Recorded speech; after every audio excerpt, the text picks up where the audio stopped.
I always had this idea that if you had an office, that was the sign you had made it. Now that Yolanda Maness has office space, is that how she feels? No, that's when the work really begins. But I did put some things in that brought joy to my spirit. And Yolanda's favorite is this, a little picture by her niece Paige of different kinds of women, all queens. To know why this picture means so much, you have to know Yolanda's story. I grew up in a very rural community. I grew up in a very dysfunctional home that led into methamphetamine use.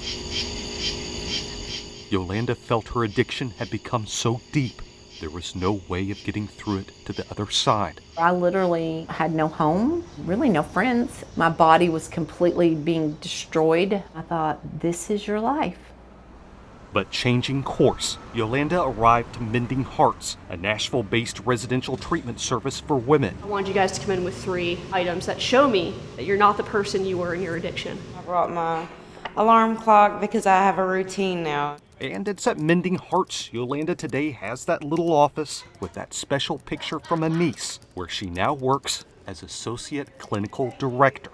But Yolanda has a new worry. Downtowns across the country are full again. It's so different now from how it all was. In April 2020, a time when the pandemic left businesses locked up and city streets quiet, when the country was under stay-at-home orders, stress, anxiety, and depression spiked, and by June 2020, the CDC reported 13% of Americans were starting or increasing substance abuse. Mending Hearts did what they had to do, holding their recovery meetings through Zoom. But Yolanda says she knows from her experience the importance of in-person meetings. For a person in early recovery, the opposite of addiction is connection. Though the meetings are back in person now, Mending Hearts is watching as the CDC again recommends masks indoors in high transmission areas, reporting the Delta variant is now making up 83% of all new COVID cases. More than anything that I've heard from them is, are they going to shut our meetings down? We can't pray that it not come. We have to think that it's coming.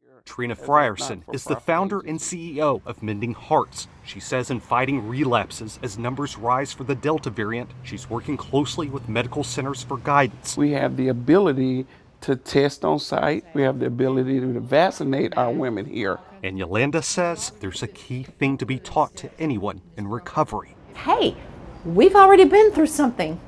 You'll get through it. You've already got evidence you can. It's that importance of connection in this time that's bringing so many to this bridge for National Women Touched by Addiction Day. These are people who have lived with addiction, people who love someone who lived with addiction. Recovery ain't for the punks, right? When you get clean, you reach back and you help somebody else. And perhaps going into more uncertain times in the pandemic, Yolanda says she's grateful for a special picture in her office and for the artist niece standing with her today. With people there for support, Yolanda believes no matter how deep the addiction, there's a bridge to cross it. The secret is out. Guess what? We do recover, right? I love you guys. In Nashville, Tennessee, I'm Forrest Sanders.